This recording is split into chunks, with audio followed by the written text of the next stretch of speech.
5 seconds to go.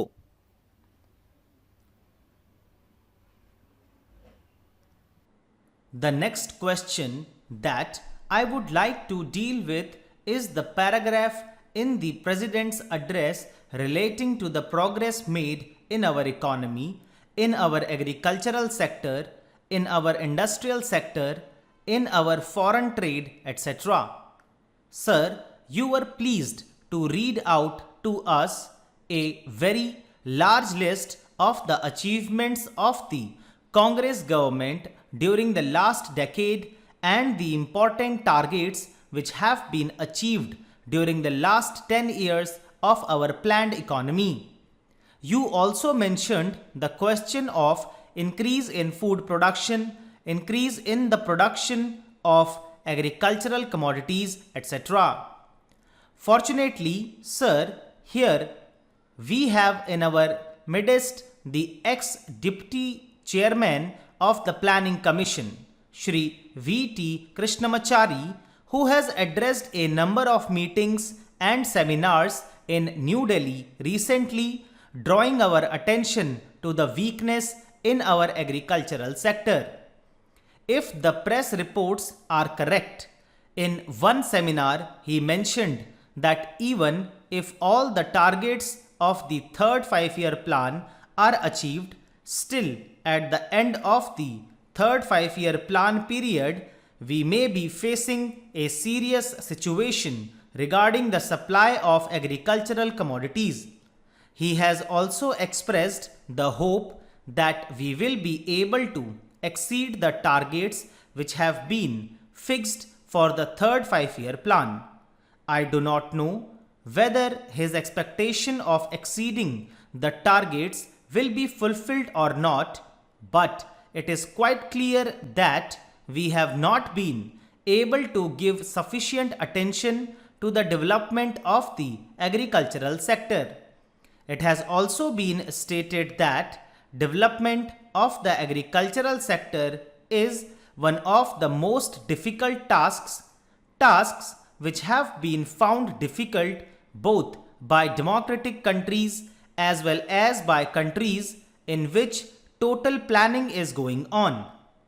It is all the more reason, therefore, that we should pay more attention to the agricultural sector so that it may be possible for us to meet our requirements as and when they arise, and the situation which he has foreseen at the end of the third 5-year plan may not materialize. It is no use merely taking refuge behind some of the figures which have been compiled and narrating the progress which has already been achieved. We are happy that some progress has been achieved, but we are anxious that more progress should be there, and for that purpose also certain definite steps will be taken. In this connection, I am also happy to hear what the Defense Minister said yesterday in one of his public meetings, namely that the Government of India is contemplating to create a setup in our villages wherein our panchayats will be functioning more or less on the lines of Parliament. Unfortunately, he did not elaborate that point further, and the press has not thrown any more light on what that exactly means. But if it means that the panchayats will be in charge of the resources that are available in the villages, that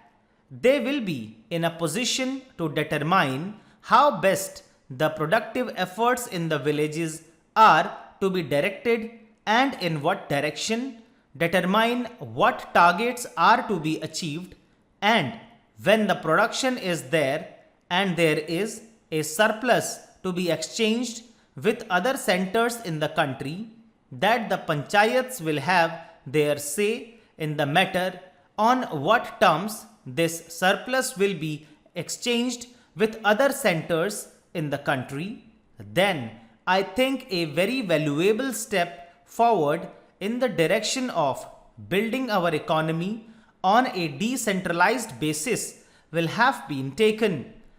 We have always taken the view, sir, that if planning is to succeed in our country and if there is not going to be any regimentation of our productive activity and forces, what is necessary is that the common man should have a voice in determining the economic policies and in formulating the economic plans of development, and should have also his say in determining on what terms a village or a group or an industry should be working for the development of economy as a whole. In other words, some amount of competition,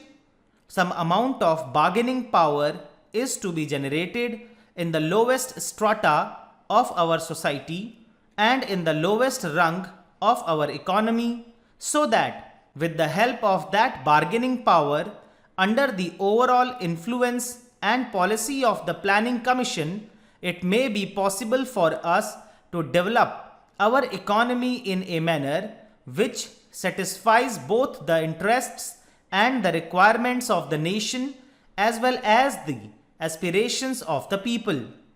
When people feel that they also have their say in the formulation of policies and programs, and that such policies and programs are not something which is dictated from New Delhi, but are those which have been worked out by their own efforts and as a result of their own deliberations, to that extent these plans are a part of their efforts in the development of their regions, of their own crafts, their own industries and their own skills. Stop.